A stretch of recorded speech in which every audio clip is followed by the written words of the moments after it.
اور میں نے گاڑی چین کی تعمیر کردہ سڑک کی طرف موڑ دی۔ مریم کے مطابق اس سڑک پر چند کلومیٹر کے فاصلے پر ایک تنگ سڑک نیچے کھائی میں اترتی اور بڑی سڑک پر بنے پل کے ستونوں تک جاتی تھی۔ پل کے تعمیر کے دوران تعمیراتی سامان اسی تنگ سڑک کے ذریعے نیچے کھائی میں لایا جاتا تھا۔ ہماری منزل اس تنگ سڑک کا وہ آخری حصہ تھا جس پر دور دور تک کوئی انسان دکھائی نہ دیتا تھا۔ تنگ سڑک سے اتر کر ہم کھائی میں اس مقام پر پہنچے جہاں بجری کے چند ڈھیر ابھی تک پڑے ہوئے تھے۔ میں نے گاڑی روکی اور باہر نکل آیا۔ میرے ساتھ ہی مریم اور دونوں چینی ساتھی بھی گاڑی سے باہر آ گئے۔ ابھی تک مجھے اور مریم کو اس واقعے کے متعلق صرف اتنا علم تھا کہ مجھ پر گولیاں چلائی گئی ہیں۔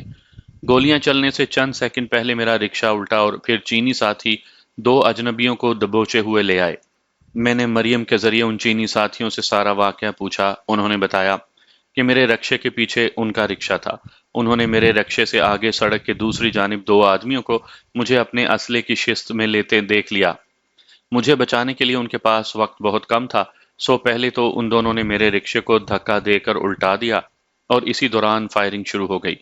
یہ دونوں فائر کرنے والوں کی طرف لپکے جنہیں غالباً یہ علم نہیں تھا کہ یہ دونوں چینی میرے محافظ ہیں۔ اس سے پہلے کہ فائر کرنے والے ان کی طرف متوجہ ہوتے، انہوں نے ان کے نازک اعضاء پر ایسی ککس لگائیں کہ وہ بے حال ہو گئے۔ دونوں کے پاس دو ریوالور اور بیسیوں فالتو گولیاں تھیں۔ ان سے اسلحہ لے کر ان دونوں کی گردنوں کی نسیں دبا کر ان کی قوت گویائی ختم کر کے وہ انہیں میرے پاس لے آئے، جہاں میں رکشہ سیدھا کر کے کھڑا ہوا ہی تھا۔ آگے کے واقعات مجھے معلوم تھے۔ مریم کے پاس ٹارچ تھی، روشنی میں یہ دونوں بھارتی دکھائی دیتے تھے۔ ٹارچ لے کر میں نے مریم سے کہا کہ وہ ذرا ہٹ کر کھڑی ہو جائے اور چینی دوستوں کی مدد سے میں نے چیک کیا تو وہ دونوں ہندو نکلے۔ میں نے چینی دوستوں سے کہا کہ انہیں ہوش میں لانا ہے۔ مارشل آرٹ انسانی جسم پر اس قدر حاوی اور قدرت رکھتا ہے کہ مختلف حصوں پر ضرب پہنچا کر ہلاک یا بے ہوش بھی کیا جا سکتا ہے، اور بعض حصوں پر یہی ضرب بے ہوش کو ہوش میں بھی لا سکتی ہے۔ چینیوں نے انہیں گاڑی سے باہر نکال کر بجری پر ڈال دیا اور ان کے ماتھوں پر اس ڈھب سے پاؤں سے ضرب لگائی کہ چند لمحوں میں ہی وہ ہوش میں آ گئے۔ میرے کہنے پر ایک کو ایک چینی ساتھی گردن سے پکڑ کر کھائی میں ہم سے دور لے گیا۔ میں چاہتا تھا کہ ان حملہ آوروں سے الگ الگ انکوائری کروں۔ بجری پر لیٹے حملہ آور پر میں نے اپنا سائلنسر والا پسٹل تان لیا اور کہا کہ اگر 2 منٹ کے اندر اس نے سب کچھ بالکل ٹھیک ٹھاک نہ بتایا تو پستول کی ساری گولیاں اس پر خالی کر دوں گا۔ میں نے اسے یہ وارننگ بھی دی کہ اگر اس کا بیان اس کے ساتھی سے مختلف ہوا تب بھی وہ دونوں بچ نہیں سکیں گے۔ یہ آدمی اس سنسان جگہ پر خود کو اس حالت میں دیکھ کر ڈر سے کانپنے لگ گیا اور ہاتھ جوڑ کر ممیانے لگا کہ اس کی جان بخش دوں۔ اس کے بیان کے مطابق وجے کمار نے لکھنؤ سے ان دونوں کو مجھے مارنے کے لیے ہائر کیا تھا۔ یہ دونوں لکھنؤ کے بڑے بدماشوں میں شمار ہوتے تھے اور وجے نے ان کے استاد کے ذریعے 40,000 میں یہ سودا کیا تھا۔ ریوالور اور گولیاں بھی وجے نے ہی انہیں دی تھیں۔ وجے گزشتہ رات ہی ان کے ہمراہ کھٹمنڈو پہنچا اور اپنے گھر میں موجود تھا۔ چینی دوست اسے لے کر دور اندھیرے میں چلا گیا اور دوسرا چینی دوسرے حملہ آور کو لے آیا۔ اس کا بیان بھی بالکل پہلے والے حملہ آور جیسا تھا۔ میں نے انہیں زندہ تو چھوڑنا تھا نہیں، کیونکہ مجھ پر حملہ کرنے کے علاوہ انہوں نے مریم اور چینی دوستوں کو بھی دیکھ لیا تھا، اور میں کسی صورت بھی مریم اور چینی دوستوں کو اس قتل و غارت میں ملوث نہیں کرنا چاہتا تھا۔ میں نے ان دونوں کے نام پوچھے اور بجری پر انہیں الٹا لیٹنے کو کہا۔ ان کے لیٹتے ہی میں نے اپنے پسٹل کی ساری گولیاں ان دونوں پر ایک ایک کر کے داغ دیں۔ سائلنسر کی وجہ سے گولیاں چلنے کی آواز نہ ہونے کے برابر تھی۔ جب چینی دوستوں نے ان کی نبض ٹٹول کر ان کے مرنے کی تصدیق کر دی تو میں نے پسٹل میں دوسری میگزین ڈالی اور گاڑی لے کر مین روڈ پر آ گیا۔ مریم نے زندگی میں پہلی بار اس طرح لوگوں کو ہلاک ہوتے دیکھا تھا۔ اس کی ساری دلیری اس وقت ایک خوفزدہ عورت میں تبدیل ہو چکی تھی۔ تحفظ کے احساس کے لیے اس کا ایک ہاتھ بے اختیاری میں میرے بائیں ہاتھ کو تھامے ہوئے تھا، جس سے میں گاڑی کے گیئر بدل رہا تھا۔ شہر پہنچ کر جب میں نے گاڑی ایک نئی سڑک پر موڑی تو مریم نے پوچھا کہ اب ہم کہاں جا رہے ہیں؟ میں نے کہا کام مکمل کرنے۔ مریم اتنی ڈری ہوئی تھی کہ بجائے لمبے لمبے لیکچر دینے کے اس نے صرف یہ کہا ایز یو لائک، جیسے تم چاہو۔ وجے کے گھر سے تھوڑا پہلے میں نے گاڑی روکی۔ مریم گاڑی میں ہی بیٹھی رہی اور میں دونوں چینی دوستوں کے ہمراہ وجے کے گھر جا پہنچا۔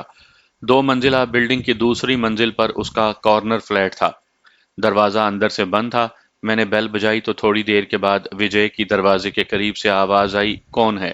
میں نے آواز بدل کر اور کھانستے ہوئے ایک حملہ آور کا نام لیا۔ کام ہو گیا؟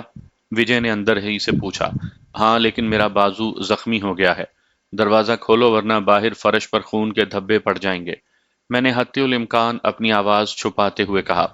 وجے نے دروازہ کھولا تو میں ذرا پیچھے ہو گیا، لیکن میرے چینی دوست یک بارگی دروازے کو زور سے دھکا دے کر اندر داخل ہوئے اور وجے کو مدد کے لیے چلانے کا موقع دیے بغیر فرش پر گرا کر اس کے منہ میں رومال ٹھونس دیا۔ میں نے اندر آ کر دروازہ بند کیا۔ انتہائی دہشت زدہ وجے پھٹی پھٹی آنکھوں سے مجھے دیکھ رہا تھا۔ اس نے کچھ بولنے کے لیے اوں آں کی تو میں نے کہا، مسٹر وجے کمار، آج تم نہیں صرف میں بولوں گا اور تم سنو گے۔ تم نے مجھے دوست بن کر اپنے جال میں پھانسنا چاہا اور اس میں خاصی حد تک کامیاب بھی رہے۔ میں تم پر اعتبار کرنے لگا تھا اور اگر چنگوا ریسٹورانٹ میں تمہاری اور بھارتی سفارتکاروں کی آواز کی خفیہ ریکارڈنگ سے مجھے تمہاری اصلیت کا پتہ نہ چلتا تو میں تم پر دوستی کے اعتبار میں نہ جانے کہاں تک چلا جاتا۔ یہ سب کچھ میں تمہیں اس لیے بتا رہا ہوں کہ تم نے میرے اعتماد اور بھروسے کو دوستی کے پردے میں ٹھیس پہنچائی۔ چنگوا ریسٹورانٹ اور اپنے چینی دوستوں کا بھی تمہیں اس لیے بتایا ہے کہ تم کسی سے ان کا ذکر کرنے کو زندہ نہیں رہو گے۔ لکھنؤ سے تمہارے لائے ہوئے دونوں بدماش بھی اپنے انجام کو پہنچ چکے ہیں۔ تمہارے دوستی کی بحروپ میں گزارے ہوئے چند دنوں کی وجہ سے میں تمہیں گولی سے ہلاک نہیں کروں گا۔ یہ کہتے ہوئے میں نے ایک چینی دوست سے گیس سلنڈر لیا۔ ہم نے اپنے ناک رومالوں سے بند کر لیے۔ میں نے سلنڈر وجے کے چہرے کے بالکل قریب لے جا کر گیس خارج کی، بلکہ یوں کہیے کہ اس کے نتنوں میں گیس چھوڑی۔ چند لمحوں کے لیے وجے کی آنکھیں ابل کر باہر آئیں، اس کا جسم ایک دو بار پھڑکا اور پھر بے جان ہو گیا۔ ہم تینوں اسے وہیں اسی حالت میں چھوڑ کر اندرونی دو کمروں میں گئے۔ ایک الماری سے ہمیں 60,000 سے زیادہ بھارتی کرنسی اور ایک بڑا بریف کیس ملا جس میں سرکاری کاغذات اور فائلیں تھیں۔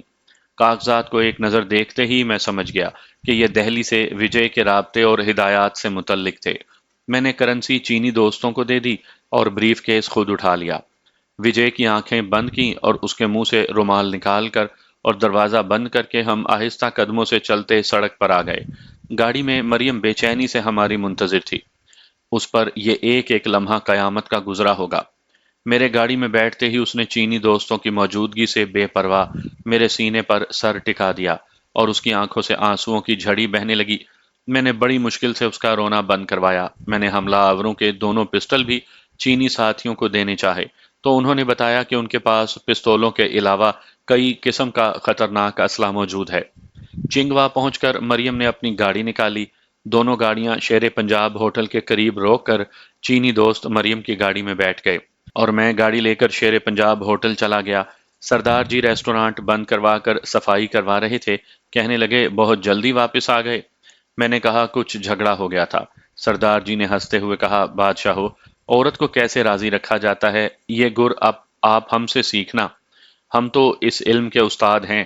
میں نے سردار جی سے گر سیکھنے کا وعدہ کیا، گاڑی کی چابی واپس کی اور شکریہ ادا کر کے واپس چل دیا۔ رات خاصی بیت چکی تھی۔ مریم نے میرے اصرار کے باوجود مجھے میرے ہوٹل میں اتارنے سے انکار کر دیا۔ راستے میں چینی دوستوں کو اتارا اور ہم مریم کے گھر چلے آئے، جہاں ایک کمرہ میرے لیے مخصوص کر دیا گیا تھا۔ میں بستر میں دراز ہو گیا اور مریم اس دوران کافی بنا کر لے آئی۔ حملہ آوروں کے دونوں پستول اور گولیاں میں نے مریم کو دیں تاکہ محفوظ کر لے۔ مریم نے مجھے شب خیر کہا تو میں بڑا حیران ہوا کہ اس نے اردو کیسے بولی۔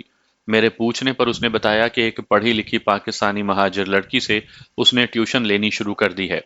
مریم تو شب خیر کہہ کر اپنے کمرے میں چلی گئی اور میں مستقبل کے سہانے خیالات میں کھویا بہت جلد نیند کی آغوش میں چلا گیا۔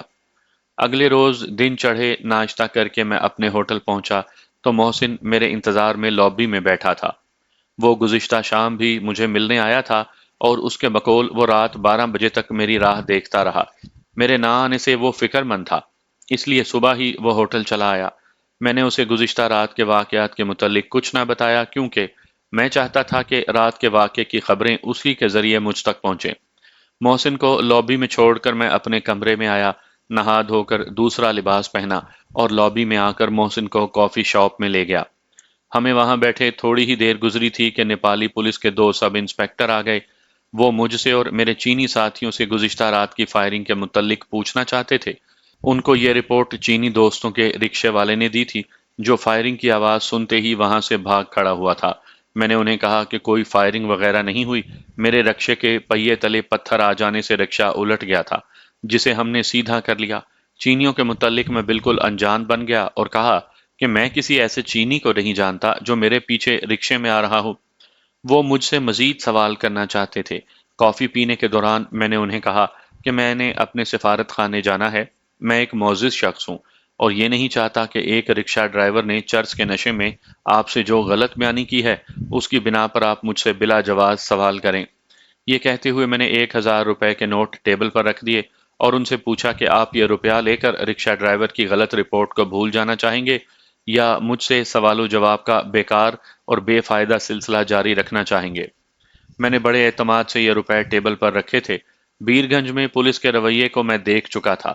کھٹمنڈو میں چرس ممانعت کے باوجود کھلے عام فروخت ہوتی تھی۔ میری معلومات کے مطابق چرس فروخت کرنے کے کئی اڈے پولیس والوں کی ملکیت تھے۔ قیام پاکستان سے پہلے ہندوستان کی متعلق سینکڑوں ریاستوں میں نظم و نسق کا جیسا فقدان تھا، نیپال میں بھی تقریباً وہی حالت تھی۔ دونوں پولیس افسروں نے ایک دوسرے کی طرف دیکھا، نوٹ اٹھا کر جیب میں ڈالے، مجھ سے ہاتھ ملا کر سلوٹ کیا اور چلے گئے۔ ان سے پیچھا چھڑا کر میں نے محسن کو کہا کہ وہ مین بازار میں کشمیری شالوں کی دکان پر جائے اور دکان کا ٹیلی فون نمبر لے آئے۔ میرا اسے بازار بھیجنے کی وجہ ٹیلی فون نمبر لینا نہیں بلکہ وجے کی موت کا رد عمل دیکھنا تھا۔ محسن کو میں قابل اعتماد تو سمجھتا تھا لیکن اس میں ایک خامی تھی۔ راز کی کوئی بات اس کے پیٹ میں ٹھہرتی نہیں تھی اور میں چاہتا تھا کہ حتی الامکان خود کو وجے کے قتل کے ہونے کے واقعے سے دور رکھوں۔ قتل ہونے کی کوئی نشانی وجے کے جسم پر نہیں تھی، اس کی موت ہارٹ فیل ہونے کے سبب بھی ہو سکتی تھی۔ زہریلی گیس کی موجودگی عام پوسٹ مارٹم سے معلوم نہیں ہو سکتی تھی اور کھٹمنڈو میں ایسی کوئی لیبارٹری نہ تھی جہاں اس گیس کا تجزیہ ہو سکے۔ مجھے یقین تھا کہ بھارتی انٹیلیجنس والے اپنے ایک منجے ہوئے جاسوس کی ہلاکت کو آسانی سے ہضم نہیں کریں گے۔ ابھی لکھنؤ کے 2 بدماشوں کی لاشوں کی دریافت بھی باقی تھی۔ دشمنوں کی نظروں میں تو میں پہلے روز سے ہی تھا، لیکن کھٹمنڈو میں میری موجودگی کے دوران پے در پے موکتی بہنی اور بھارتی ایجنٹوں کی ہلاکت میں میرا ہاتھ ہونے کا اب تک کوئی ثبوت نہیں تھا۔ لیکن اگر بھارت میں میرے قیام کے دوران کے واقعات اور پھر کھٹمنڈو میں میری آمد کے بعد کے واقعات کا ایک ساتھ تجزیہ کیا جاتا تو یہ حقیقت سامنے آتی کہ جہاں جہاں میں گیا پاکستان دشمن ایک ایک کر کے ختم ہوتے گئے۔ میرا یہ سب آپ کو بتانے کا مقصد یہ ہے کہ سامعین کو بتا سکوں کہ گو میرے ظاہری دشمن تو ختم ہو رہے تھے لیکن پوشیدہ دشمنوں کی تعداد بڑھتی جا رہی تھی۔ ڈی ایم آئی نے مجھے زندہ گرفتار کرنے کی جو پابندی عائد کی تھی اس کی وجہ سے میں اب تک بچا ہوا تھا، ورنہ کہیں سے ایک گولی آتی اور میرا کام تمام کر دیتی۔ وجے نے صرف اپنی جان کے خوف سے لکھنؤ کے بدماشوں کی خدمات ذاتی طور پر حاصل کی تھیں اور اگر اس کی پلاننگ کامیاب ہو جاتی تو وہ اسے اپنی لا تعلقی ظاہر کرتا۔ محسن شام کو لوٹا۔ ٹیلی فون نمبر دینے کے ساتھ ہی اس نے بتایا کہ وجے کا گزشتہ رات اچانک انتقال ہو گیا ہے اور اس کی لاش کو بذریعہ جہاز دہلی بھیجا جا رہا ہے۔ محسن کو رات میری ہوٹل سے غیر حاضری کی وجہ یقیناً سمجھ آ چکی ہوگی لیکن اس نے اس سلسلے میں کوئی بات نہ کی۔ گزشتہ رات رکشے پر فائرنگ اور وجے کی ہلاکت پر بھارتی سفارت خانہ یقیناً بھنا اٹھا ہوگا۔ بدلے کی آگ میں جلتے ہوئے وہ کوئی بھی قدم اٹھا سکتے تھے۔ میں نے مریم کو فون پر اپنے خدشات سے آگاہ کیا تو اس نے بھی ان کی تائید کی اور یہ فیصلہ ہوا کہ میں آئندہ کبھی بھی شام کو چنگوا ریسٹورانٹ میں ڈائریکٹ نہیں جاؤں گا بلکہ مختلف سڑکوں سے ہوتا ہوا وہاں پہنچوں گا اور واپسی پر مریم مجھے اپنی گاڑی میں ہوٹل چھوڑنے جایا کرے گی۔ چینی دوست میرے ہمراہ تو ہمیشہ ہوں گے ہی لیکن ہوٹل سے واپسی پر وہ مریم کو بھی واپس پہنچا کر آئیں گے۔ میں نے وقتی طور پر اس پروگرام پر عمل شروع کر دیا لیکن آئندہ 4-5 دنوں میں برٹش ہپیوں کی ایک وین خرید لی جسے وہ پیسے ختم ہونے پر سستے داموں فروخت کر رہے تھے۔ ہوٹل کے ایک گارڈ کو میں نے معقول معاوضے پر گاڑی کی خصوصی دیکھ بھال، صفائی اور نگرانی پر رضامند کر لیا۔ اس وین کے باعث رکشاؤں کے سفر سے میری اور میرے چینی محافظوں کی جان چھوٹ گئی اور میرا کہیں آنا جانا بھی نسبتاً زیادہ محفوظ ہو گیا۔ آئندہ چند روز بڑے سکون اور خاموشی سے کٹے لیکن میری چھٹی حس کہہ رہی تھی کہ یہ سکون اور خاموشی کسی بڑے طوفان کا پیش خیمہ ہے اور یہ بالکل حقیقت ہے کہ مریم اور میں اس خاموشی اور سکون کے دوران بڑی بے چینی محسوس کر رہے تھے۔ میرے چینی دوستوں نے مریم کے ذریعے میرے اصرار پر اپنے وہ خطرناک ہتھیار مجھے دکھائے جن کی وجہ سے انہوں نے ریوالور لینے سے انکار کر دیا تھا۔ یہ عام سائز کے سگریٹ لائٹر سے ذرا بڑے اور موٹائی میں کچھ زیادہ تھے۔ ان کی چوڑائی کے رخ کے درمیان میں ایک چھوٹی ناب تھی جس کی بالکل سیدھ میں دوسرے کونے پر ایک سوراخ تھا۔ اس تانبے کے بنے ڈبے میں سائنائڈ میں بجھی 24 سوئیاں تھیں۔ ناب کھینچنے سے 4 انچ تک پیچھے آ جاتی اور ایک زہریلی سوئی ناب کے سلاخ کے اندرونی سرے پر بنے پوائنٹ میں فٹ ہو جاتی۔ پسٹل کی میکانکی کے اصول پر کام کرنے والے اس ڈبے پر بنے ایک بٹن کو دبانے سے ناب زہریلی سوئی کو پورے زور سے باہر دھکیلتی۔ اس سوئی کی رینج 20 فٹ تک تھی۔ چہرے، گردن، ہاتھ، جسم کے کسی بھی کھلے حصے میں یہ سوئی داخل ہو کر آدھے منٹ سے بھی کم وقت میں اپنے شکار کو ہلاک کر دیتی۔ اس کے چلنے کی نہ تو کوئی آواز آتی اور نہ ہی اس کا شکار جب تک ہلاک ہو جاتا کسی کو بھی اس سوئی کی ہلاکت آفرینی کا علم ہوتا۔ چینی دوستوں نے اس ہتھیار کا ایک ڈبہ مجھے تحفے میں دیا۔ یہ تحفہ لیتے وقت مجھے علم نہیں تھا کہ اس ہتھیار کو ٹیسٹ کرنے کا موقع مجھے بہت جلد ملنے والا ہے۔ آئندہ چند روز بڑے امن اور سکون میں کٹے۔ موسم میں تبدیلی کے آثار بھی دکھائی دے رہے تھے۔ یو این او کے جس نمائندے نے اپنی نگرانی میں امدادی سامان کی تقسیم کی تھی، واپسی سے پہلے اس نے مہاجروں کی رہائش گاہوں کو بھی دیکھا تھا۔ اس نے مہاجروں کی حالت زار کی ایسی رپورٹ لکھی کہ جلد ہی افغان ایئر کے جہازوں کی پرواز کا شیڈیول بھی سفارت خانے میں آ گیا۔ اس خبر نے مہاجروں میں خوشی کی لہر دوڑا دی تھی۔ پروازیں شروع ہونے میں اگرچہ ابھی 3 ماہ باقی تھے، لیکن جہازوں میں جگہ حاصل کرنے کے لیے مہاجروں کے ٹھٹ سفارت خانے میں جمع ہونے لگے اور ایمبیسی والوں کے لیے پھر پیسہ کمانے کے ذرائع پیدا ہو گئے۔ ٹرانسمیٹر آپریٹر نے مجھے بتایا کہ اس بار جہاز میں سیٹ حاصل کرنے کا ریٹ 2000 روپے رکھا گیا ہے۔ 2 سال سے کھٹمنڈو میں مقیم بے یار و مددگار مہاجروں کو تو ٹالا جا رہا ہے کیونکہ وہ جو کچھ بھی سابقہ مشرقی پاکستان سے لانے میں کامیاب ہوئے تھے ان 2 سالوں میں ختم کر بیٹھے ہیں، لیکن بالکل نئے آنے والے مہاجروں کو جن کے پاس ابھی کچھ جمع پونجی باقی ہے انہیں سیٹیں الاٹ کی جا رہی ہیں۔ اس سکھا شاہی کے خلاف پرانے مہاجروں نے سخت احتجاجی رویہ اپنایا ہے۔ وہ نہ صرف سفارت خانے بلکہ سفیر کے گھر کے باہر بھی نعرے لگاتے ہیں۔ مہاجروں کے ایک گروپ نے سفارت خانے کے باہر بھوک ہڑتال شروع کی تو سفارت خانے نے نیپالی پولیس کے ذریعے بھوک ہڑتالیوں کو لاٹھی چارج سے منتشر کروا دیا۔ اس سارے واقعے پر افسوس کرنے اور اپنی بے بسی کا اظہار کرنے کے علاوہ ایک ایسی خبر بھی تھی جس نے مجھے چونکا دیا۔ مایوس مہاجروں کو انسانی ہمدردی کے لبادے میں بھارتی سفارت خانہ اپنی طرف راغب کر رہا تھا اور اس کے کارکن دیوالی کے تہوار کی آڑ میں مہاجروں میں خوردنی اجناس کے علاوہ روپے بھی تقسیم کر رہے تھے۔ درجنوں مہاجر یہ امدادی سامان لینے ہر روز بھارتی سفارت خانے میں جاتے، جہاں مصدقہ اطلاع کے مطابق ان کا برین واش کرنے کے علاوہ انہیں ترغیب دی جاتی کہ وہ نا انصافیوں کے خلاف اپنی آواز دنیا میں پہنچانے کے لیے پاکستانی اور بنگلہ دیشی سفارت خانوں کو نظر آتش کر دیں۔ یہ باتیں سن کر میری پہلی سوچ تو یہ تھی کہ اچھا ہو اگر مہاجر اسی طرح کریں۔ اس طرح کم از کم ان کی آواز بین الاقوامی میڈیا تک تو پہنچے گی۔ اس بارے میں بعد میں جوں میں سوچتا گیا، بھارت کی اس سازش کے نقوش مجھ پر واضح ہونے لگے۔ وہ ایک تیر سے بیک وقت 3 شکار کرنا چاہتا تھا: پاکستان کی رسوائی، پاکستان اور بنگلہ دیش کے حال ہی میں اچھے تعلقات کو ابتدا میں ہی سبوتاژ کرنا، مہاجروں کو نظم و نسق توڑنے اور جلاؤ گھیراؤ کے جرم میں نیپالی حکومت کے قانون کے مطابق لمبی مدت کے لیے جیلوں میں سڑوانا، اور نیپال میں نئے مہاجروں کی آمد پر پابندی لگوانا۔ بھارت کو یہ گھناؤنی چال چلنے کا موقع صرف پاکستانی سفارت خانے کی دھاندلیوں کے باعث ملا تھا۔ سب کچھ جانتے ہوئے بھی ان ممکنہ پیش آنے والے حالات کی رپورٹ اپنے محکمے کو بھیجنے کے سوا میں کچھ نہ کر سکا۔ محسن نے اپنے ساتھ نئے شادی شدہ لڑکے بھی شامل کر لیے تھے۔ یہ بھارتی سفارت خانے جانے والے مہاجروں کی ٹو میں رہتے تھے۔ انہوں نے ان کے نام پتے حاصل کر لیے اور بھارتی اشاروں پر ان کے آئندہ ارادوں کے بارے میں بھی خاصی جانکاری بھی حاصل کر لی۔ ان مہاجروں کا قطعاً کوئی ایسا ارادہ نہیں تھا کہ پاکستانی اور بنگلہ دیشی سفارت خانوں کو آگ لگائیں۔ یہ محض اپنی مالی ضروریات پوری کرنے کے لیے بھارتی سفارتکاروں کی ہاں میں ہاں ملا رہے تھے۔ مشرقی پاکستان میں مکتی باہنی اور بھارتی فوج کے ہاتھوں زخم خوردہ یہ مہاجر خود پر بیتے ظلم و رسوائی کے واقعات کو ہرگز نہیں بھولے تھے۔ پھر بھی حالات کی نزاکت کے پیش نظر میں نے محسن اور لڑکوں کے ذریعے ان مہاجروں میں بھارت کے اصل مقصد اور نتیجتاً مہاجروں کی گرفتاری کی بات ان میں پھیلا دی۔ اپنی طرف سے یہ اعلان بھی کر دیا کہ بھارتی سفارت خانے جانے والے مہاجروں میں کچھ ایسے بھی ہیں جو ایک ایک بات کی رپورٹ پاکستانی سفارت خانوں کو پہنچا رہے ہیں۔ اس رپورٹ کی روشنی میں پاکستانی سفارت خانہ ان کی رجسٹریشن کینسل کر دے گا اور مہاجروں کو لامحالہ بھارت میں دھکیل دیا جائے گا۔ یہ سن کر مہاجروں کے تو ہوش اڑ گئے۔ ان کی مالی ضروریات کے متعلق انہیں کہا گیا کہ اپنی جائز ضروریات کی فہرست بنا کر انا پورنا ہوٹل میں مجھ سے ملیں، جہاں میں حتی المقدور ان کی مدد کروں گا۔ اب ان مہاجروں نے بھارتی سفارت خانے جانا چھوڑ دیا اور میرے ہوٹل کا رخ کیا۔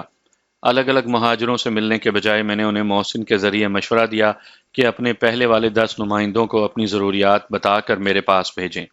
یہ نمائندے آئے تو پہلے تو میں نے انہیں بھارتی سفارت خانے میں جانے پر بہت شرمندہ کیا، اور بعد میں ان مہاجروں کی جائز مالی ضروریات پوری کی جو 25,000 روپے سے بھی کم تھیں۔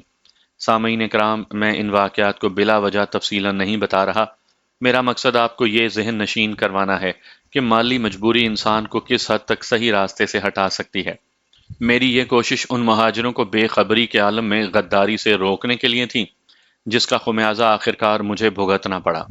انہی میں سے ایک مہاجر کو اپنی بیوی کے اپینڈکس کے فوری آپریشن کے لیے بھارتی سفارت خانے نے 4,000 روپے دیے تھے۔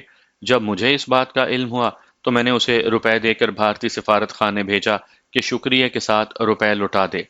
اس کے جی میں نہ جانے کیا آئی کہ اس نے روپے تو واپس نہ کیے، الٹا سفارت خانے والوں کو یہ بتا دیا کہ مہاجروں کی مالی ضروریات پوری کر کے میں نے انہیں سفارت خانے جانے سے روک دیا ہے۔ روپے لے کر جب وہ بھارتی سفارت خانے جا رہا تھا تو میں نے محسن اور 4 لڑکوں کی ڈیوٹی لگائی کہ سفارت خانے سے باہر نکلتے ہی اسے گھیر گھار کر میرے ہوٹل میں لے آئیں۔ جب اسے ہوٹل میں لایا گیا تو میرے پوچھنے پر اس نے کہا کہ روپے اس نے لوٹا دیے ہیں۔ میں نے چینی دوستوں کو کہا کہ اس کی تلاشی لیں۔ تلاشی پر میرے دیے ہوئے نشان زدہ نوٹ اس کی اندرونی جیب سے برآمد ہوئے۔ مجھے بے حد طیش آیا کہ ایک طرف تو میں نے ان کی بھلائی اور بہتری کے لیے اپنی زندگی کو ہر وقت خطرے میں ڈالا ہے، اور اس کے بدلے میں میرے ساتھ ایسا منافقانہ سلوک کر رہے ہیں۔ اسی غصے کی حالت میں میں نے اسے 5-7 چپت لگا دیے۔ اس نے اور تو کچھ نہ کیا، موقع ملتے ہی تیزی سے بھاگ کھڑا ہوا۔ میں نے بھی اسے جانے دیا اور سوچا کہ اتنا سبق ہی کافی ہے، لیکن اس نے اپنے دل میں گرہ باندھ لی اور مجھ سے بدلہ لینے کے لیے بھارتی سفارتکاروں سے مل کر اور اپنی وفاداری کے وعدے کر کے انہیں ایسا رام کیا کہ ان کے مشورے سے یہ شخص 2 روز بعد میرے ہوٹل آیا اور فی الحقیقت میرے پاؤں پکڑ کر مجھ سے اپنی غلطی کی معافی مانگی۔ میں نے بھی اس کی مالی مجبوری کو سامنے رکھتے ہوئے اسے صدقے دل سے معاف کر دیا، اور چند روز میں ہی یہ میرے ارد گرد منڈلاتے ہوئے بالآخر میرا اعتماد بحال کرنے میں کامیاب ہو گیا۔ یہ سارا دن میرے ہوٹل کی لابی میں بیٹھا رہتا اور میرے پوچھنے پر کہتا کہ آپ کی وطن پرستی کا معتقد ہو چکا ہوں اور آپ سے ملے بغیر رہا نہیں جاتا۔ اس سے پیچھا چھڑانے کے لیے میں نے کئی بار اسے بے رخی سے ہوٹل میں آنے سے منع کیا، لیکن وہ باز نہ آیا۔ ہوٹل کی لابی سے نکلوایا تو ہوٹل کے پارک میں بیٹھنے لگا۔ میرے دماغ پر وہ ایک بوجھ سا بن گیا تھا۔ اس کی انہی حرکات نے مجھے اس کے بارے میں شک میں مبتلا کر دیا، اور میں نے محسن اور لڑکوں کو اس کی نگرانی پر لگا دیا۔ صبح سے لے کر رات کو اس کے اپنے گھر پہنچنے تک اس کی نگرانی ہوتی، لیکن کوئی ایسا سراغ نہ ملا جس سے اس کا بھارتی سفارت خانے سے رابطے کا ثبوت ملتا۔ میں حسب معمول ہر شام چنگوا ریسٹورانٹ جاتا اور رات گئے واپس لوٹتا۔ مریم نے اب خالصتاً پاکستانی لباس اپنا لیا تھا۔ اس کی ٹیوٹر نے اسے مشرقی اسلامی رسم و رواج بھی ذہن نشین کروا دیے تھے۔ شلوار قمیض یا چست پاجامہ اور کرتا پہنے مجھے دیکھ کر جب وہ ذرا جھک کر اور دایاں ہاتھ پیشانی تک لے جا کر آداب کرتی تو بہت بھلی دکھائی دیتی۔ اٹک اٹک کر جب وہ اردو کے چھوٹے چھوٹے فقرے بولنے میں کوئی غلطی کرتی اور میں اس کی تصحیح کرنا چاہتا تو وہ فوراً انگلش میں مجھے ٹوک کر خود تصحیح کرنے کی کوشش کرتی، اور تب تک اس فقرے کا پیچھا نہ چھوڑتی جب تک اسے خود ہی ٹھیک نہ کر لیتی۔ حسب معمول ایک روز میں رات 10 بجے مریم کے گھر سے واپس لوٹ رہا تھا۔ وین میں میرے ساتھ میرے دونوں چینی ساتھی بھی تھے۔ میں اپنے ہوٹل سے ریسٹورانٹ اور واپسی کا سیدھا راستہ چھوڑ کر ایک لمبا روٹ اپنا لیا تھا تاکہ بھارتی سفارت خانہ راستے میں نہ پڑے۔ جس روز سے وین خریدی تھی میں اسی نئے روٹ سے آتا جاتا تھا۔ اس روٹ پر خاصا راستہ بے آباد اور سنسان تھا۔ گاڑی کی ہیڈ لائٹس میں میں نے جینز پہنے ایک عورت کو بھاگتے اور اس کا پیچھا کرتے 3 ہپیوں کو دیکھا۔ وین قریب پہنچی تو عورت بے حد خوفزدہ انداز میں چلا رہی تھی۔ میں نے گاڑی روکی تو وہ عورت ہیلپ ہیلپ چلاتے وین کے بالکل قریب آ گئی۔ وہ بہت ڈری ہوئی تھی۔ بھاگنے سے بال اس کے چہرے کو ڈھانپے ہوئے تھے۔ اس عورت نے مجھے میرے اصلی نام سے مخاطب کرتے ہوئے کہا، پلیز میری جان بچاؤ، یہ جرمن نازی پارٹی کے ممبر ہیں۔ یہ وہی اسرائیلی جاسوسا تھی جو میرے ہوٹل میں رات کو آئی تھی۔ صورتحال کو نہ سمجھتے ہوئے بھی میں وین سے اتر آیا اور میرے ساتھ ہی میرے چینی دوست بھی وین سے باہر آ گئے۔ یہ سب 5-6 سیکنڈ میں ہوا۔ اتنے میں پیچھا کرنے والے تینوں مرد بھی وہاں پہنچ گئے۔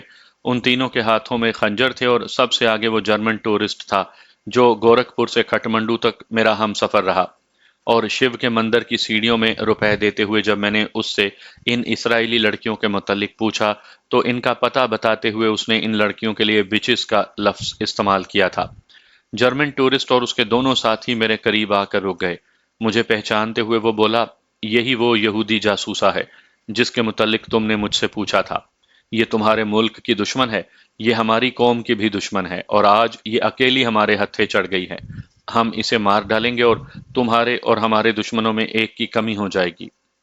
ہاتھ میں خنجر پکڑے یہ جرمن میرے اتنے قریب آ چکا تھا کہ مجھے اپنا ہتھیار نکالنے سے پہلے ہی ہلاک کر سکتا تھا۔ میں نے صورتحال کی نزاکت کو دیکھتے ہوئے اسے زبانی سمجھانے کی کوشش کی اور کہا، تم بے شک اسے مار دینا، لیکن پہلے اپنا خنجر جیب میں ڈالو اور میرے ایک سوال کا جواب دو۔ تمہارے ملک نے تو نہ صرف اسرائیل کو تسلیم کیا ہوا ہے بلکہ اسے گہری دوستی بھی ہے اور خاصی بڑی مالی امداد اور ہتھیار بھی دیے ہیں، پھر یہ تمہاری دشمن کیسے ہوئی؟ چرس کا مارا یہ سوکھا سڑا جرمن عام حالات میں میرے ایک گھونسے سے ہی چت ہو جاتا، لیکن اس وقت مجھ سے 2 فٹ کے فاصلے پر کھڑا یہ مدکوک ایک ہی وار سے میرا کام تمام کر سکتا تھا۔ اس نے نہ تو خنجر جیب میں ڈالا اور نہ ہی میرے سوال کا جواب دیا۔ میری پشت وین سے لگی ہوئی تھی، اپنے بچاؤ کے لیے میں پیچھے ہٹ بھی نہیں سکتا تھا، اور میری اس کمزور پوزیشن کا اسے بھی احساس ہو چکا تھا۔ ہم تمہیں بھی مار ڈالیں گے، تم پر بھی انعام ہے۔ یہ کہتے ہوئے اس جرمن نے مجھے اپنے خنجر کی زد پر لے لیا اور پوری طاقت سے وار کرنے کے لیے ایک قدم پیچھے ہٹا۔ اب سمجھنے سمجھانے کا وقت نہیں تھا۔ یہ ایک لمحہ تھا جسے اگر میں ضائع کر دیتا تو اس کے خنجر کا نشانہ ضرور بن جاتا۔ مجھے اپنے بچاؤ کے لیے اپنے اور جرمن کے درمیان 2 فٹ سے زیادہ فاصلہ درکار تھا۔ وہ جوں ہی مجھ پر وار کرنے کے لیے پیچھے ہٹا، میں نے بیک وقت اس کے نازک حصے پر کک جمائی اور خنجر والے ہاتھ کی کلائی پکڑ لی۔ جرمن کک کے درد سے دوہرا ہو رہا تھا اور اس کی کلائی کو میں اس کی پشت کی طرف لے جا رہا تھا۔ اس کا نتیجہ یہ نکلا کہ جرمن پیٹھ کے بل سڑک پر چت ہو گیا۔ میں گزشتہ اوراق میں بھی ڈی ایم آئی کی حراست سے نکلنے کے بعد اپنی ذہنی حالت کے بارے میں تحریر کر چکا ہوں کہ اب مجھے اپنی زندگی سے پیار ہو چکا تھا، اور مجھے گرفتار یا ہلاک کرنے کی کوشش کرنے والوں کو دیکھ کر میں اپنے ہوش و حواس کھو بیٹھتا تھا۔ اسی کیفیت سے میں اس وقت دوچار تھا۔ میں نے جودھ پوری جوتے پہن رکھے تھے۔ سڑک پر گرے جرمن کی خنجر والی کلائی پر میرا ایک پاؤں تھا اور گردن پر دوسرا۔ جب میرے حواس بحال ہوئے تو جرمن مر چکا تھا۔ اس کی گردن پر میں نے اتنا دباؤ ڈالا تھا کہ اس کی گردن پچک گئی۔ اس جرمن کے دونوں ساتھی غائب تھے، اور وین کے پیچھے اندھیرے میں میرے چینی دوستوں کے ہیولے دکھائی دے رہے تھے۔ میں نے جلدی سے پسٹل نکالا اور چینی دوستوں کے قریب گیا۔ سڑک پر دونوں جرمن بے سدھ پڑے تھے۔ میں نے پسٹل سے ان پر فائر کرنا چاہا تو چینی دوستوں نے نو نو کہتے اور ہاتھوں کے اشارے سے مجھے روک دیا، اور گیس سلنڈر مجھے دکھا دکھا کر جرمنوں کی طرف اشارے کرنے لگے۔ وہ ان جرمنوں کے بازو اوپر اٹھا کر چھوڑ دیتے جو دھڑام سے نیچے گر جاتے۔ اس طرح وہ مجھے یقین دلا رہے تھے کہ گیس سے وہ دونوں ہلاک ہو چکے ہیں۔ ہم نے ان تینوں کی جیبوں کی تلاشی لی اور ان کے پاسپورٹ اور بٹوے وغیرہ نکال لیے تاکہ ان کی آسانی سے شناخت نہ ہو سکے۔ اسرائیلی جاسوسا اس وقت جاسوسا نہیں بلکہ ایک ڈری ہوئی خوفزدہ لڑکی دکھائی دے رہی تھی۔ موقع واردات سے جلد از جلد دور ہونے کے لیے میں نے چینی دوستوں اور اسرائیلی لڑکی کو وین میں بیٹھنے کو کہا اور اپنے ہوٹل میں آ گیا۔ لابی میں بیٹھنے کے بجائے میں انہیں کافی شاپ میں لے گیا اور مریم کو بھی فون کر کے بلا لیا۔ تھوڑی ہی دیر میں مریم بھی آ گئی۔ وہ حیران تھی کہ کچھ دیر پہلے میں اس کے گھر سے بخیریت چلا تھا، پھر ایسی کیا بات ہو گئی جو اسے بلایا ہے۔ فون پر میں نے اسے کچھ نہیں بتایا تھا۔ اتنے دنوں کی قربت سے وہ میری اس عادت کو اچھی طرح جان چکی تھی کہ میں اپنی کسی بھی مشکل میں کسی کو اور خصوصاً اسے شامل نہیں کرتا تھا۔ مریم کو آتے دیکھ کر میں اسے لابی میں لینے کے لیے چلا گیا اور کافی شاپ تک پہنچنے کے دوران اسے صرف اتنا کہہ سکا کہ وہاں بیٹھی عورت کو دیکھ کر وہ کسی غلط فہمی کا شکار نہ ہو اور خواہ بھڑک نہ اٹھے۔ پہلے ساری بات سنے اور حقیقت جان لے، جسے میں بھی ابھی خاصی حد تک ناواقف تھا۔ مریم خاموشی سے میرے ساتھ بیٹھ گئی۔ میں نے اسرائیلی لڑکی کو مخاطب کرتے ہوئے کہا، میں تم سے تمہارا نام نہیں پوچھوں گا کیونکہ یہ ہمارے پیشہ ورانہ اصولوں کے خلاف ہے، لیکن آج کے واقعے کی تفصیل ضرور جاننا چاہوں گا، جس کے نتیجے میں ہمارے ہاتھوں 3 ایسے انسانوں کا خون ہوا ہے جس سے ہماری نہ تو ذاتی عداوت تھی اور نہ ہی ملکی دشمنی۔ میں نے محض انسانیت کے ناطے تمہاری مدد اس لیے کی کیونکہ تم جب مدد کے لیے چلا رہی تھیں اس وقت تم میرے لیے موساد کی جاسوسا نہیں بلکہ صرف ایک عورت تھی جسے ہلاک کرنے کے لیے 3 درندہ صفت مرد بہت قریب پہنچ چکے تھے۔ میرے مذہب میں تمہاری مدد کرنا میرا فرض بنتا ہے۔ میں تمہیں مجبور تو نہیں کر سکتا، لیکن حقیقت بتا کر تم مجھے اس احساس سے نجات دلا سکتی ہو کہ ہم نے 3 انسانوں کا خون ناحق کیا۔ ٹکٹکی باندھے مجھے دیکھتے ہوئے اسرائیلی لڑکی خاموشی سے میری باتیں سن رہی تھی۔ اس کے چہرے سے صاف ظاہر ہوتا تھا کہ اس کے دل و دماغ میں جذبات کے 2 سمندر آپس میں ٹکرا رہے ہیں۔ وہ کچھ دیر خاموش رہی اور پھر یوں گویا ہوئی، میرے ماں باپ جرمن یہودی تھے۔ بون میں میرے والد کے کیمروں کی کئی دکانیں تھیں۔ دوسری جنگ عظیم کے دوران جب جرمنی کی نازی پارٹی اور ہٹلر کے یہودیوں پر مظالم انتہا سے بڑھ گئے اور یہودیوں کے لیے یہ لازم ہو گیا کہ وہ اپنی شناخت کے لیے اپنے لباس پر پیلا پھول لگائیں، بغیر کسی جرم اور خطا کے یہودیوں کا قتل عام ہونے لگا اور انتہا یہ کہ لاکھوں یہودیوں کو گیس چیمبرز میں ڈال کر ہلاک کیا گیا اور ان کی چربی سے جنگی ہتھیاروں کے لیے گریس بننے لگی۔ تو دوسری جنگ عظیم کے دوران 1942 میں میرے والدین اپنے اکلوتے بیٹے کے ہمراہ چھپتے چھپاتے پہلے آسٹریا اور پھر فرانس میں کئی برس گزارنے کے بعد 1951 میں اسرائیل پہنچے۔ میں 1951 میں حیفا میں پیدا ہوئی۔ نقل مکانی کے دوران میں میرے والد کی ساری جمع پونجی جان بچانے کی رشوت اور سفری کاغذات کے حصول میں ختم ہو چکی تھی۔ میرے والد اور بھائی نے حیفا میں بندرگاہ پر مزدوری کر کے اور ماں نے مالٹوں کے باغوں میں کام کر کے نئی زندگی کا آغاز کیا تھا۔ ہم سمجھتے تھے کہ اسرائیل ہمارے لیے امن کا گہوارہ ثابت ہوگا، لیکن یہ خوش فہمی بھی سراب ثابت ہوئی۔ مسلم عرب ممالک جن کی سرحدیں اسرائیل سے ملتی تھیں ہمیں ختم کر دینے کے در پہ تھے۔ اسرائیل میں ہر مرد اور عورت کے لیے فوجی تربیت لازمی قرار دی گئی تھی۔ سن 1967 کی عرب اسرائیل کی جنگ کے وقت اسرائیل کی کل بالغ آبادی سے زیادہ ان مسلم ممالک کی افواج تھیں جن سے ہمیں بیک وقت لڑنا پڑا۔ ہم بے جگری سے لڑے اور کامیاب ہوئے کیونکہ یہ ہماری سروائیول کی جنگ تھی۔ ہمارے سامنے مسلم افواج اور پیچھے سمندر تھا۔ اس جنگ میں میرے والد اور بھائی نے اپنے نئے وطن کے تحفظ میں جانوں کا نذرانہ پیش کیا۔ کچھ ہی عرصے کے بعد میری والدہ کا بھی انتقال ہو گیا اور میں بالکل تنہا رہ گئی۔ اس وقت میں اسرائیلی فوج میں دوسری دفاعی لائن میں تھی۔ ہماری جاسوسی ایجنسی موساد ان دنوں روز بروز طاقت پکڑ رہی تھی اور اس کا دائرہ کار ہمسایہ مسلم ممالک سے بڑھ کر لیبیا، الجزائر، سوڈان اور مشرق میں پاکستان، انڈونیشیا اور ملائیشیا تک پھیل چکا تھا۔ سخت تربیت کے بعد مجھے موساد میں بطور فیلڈ ایجنٹ شامل کیا گیا۔ میں عربی نہایت روانی سے بول سکتی ہوں اور اسی زبان دانی اور جوانی کے سہارے میں نے اور میرے جیسی سینکڑوں فیلڈ ایجنٹوں نے مسلم عرب ممالک کے عیاش افسران سے ان کے انتہائی خفیہ ملکی راز اس حد تک حاصل کیے کہ یہ ملک اور ان کے دفاعی راز اب ہمارے لیے کھلی کتاب کی طرح ہیں۔ اپنے متعلق اس سے زیادہ بتانا میرے لیے اپنے وطن سے غداری کے مترادف ہوگا، جس کی میں کسی صورت میں مرتکب نہیں ہو سکتی۔ اب میں کھٹمنڈو کی طرف آتی ہوں۔ آپ کی یہاں آمد کے تیسرے روز ہی مجھے اور میرے ساتھیوں کو آپ کی اصلیت کے بارے میں مکمل اطلاع مل چکی تھی۔ ممبئی میں آپ کے میزبانوں کی کارندوں میں بھارتی یہودی جاسوس بھی شامل ہیں۔ ان کے متعلق اس سے زیادہ میں کچھ نہیں بتاؤں گی۔ ہم بہادروں کے قدردان ہیں، چاہے وہ ہمارا دشمن ہی کیوں نہ ہو۔ کھٹمنڈو میں آپ کی سرگرمیوں سے ہم نے واقف ہونے کے باوجود اس لیے تعرض نہیں کیا کیونکہ ہمارے ٹارگٹ یہاں مختلف تھے۔ ان میں کوئی ٹکراؤ نہیں تھا۔ یہ تینوں جرمن جو آج آپ کے ہاتھوں اپنے انجام کو پہنچے، جرمنی کی زیر زمین نازی پارٹی کے ممبر تھے۔ جرمنی میں بظاہر ہٹلر کی نازی پارٹی اور یہود دشمنی ختم ہو چکی ہے، لیکن جس طرح پاکستان کے دشمن نئے لبادے اوڑھ کر پاکستان کے 2 ٹکڑے کرنے کے بعد بچے کچے پاکستان کو بھی ختم کرنے پر تلے ہوئے ہیں، بالکل اسی طرح جرمنی میں بھی زیر زمین نازی پارٹی کے بے شمار ارکان ہٹلر کو اپنا آئیڈیل مانتے اور جرمن قوم کو افضل ترین سمجھتے ہیں، اور یہودیوں کو صفائے ہستی سے ختم کرنا ان کا اولین مقصد ہے۔ آج شام میں اپنے مشن کے سلسلے میں اکیلی گئی تھی۔ یہ تینوں جرمن نامعلوم کب سے میری طاق میں میرا پیچھا کر رہے تھے اور آج میں ان کے ہتھے چڑھ گئی۔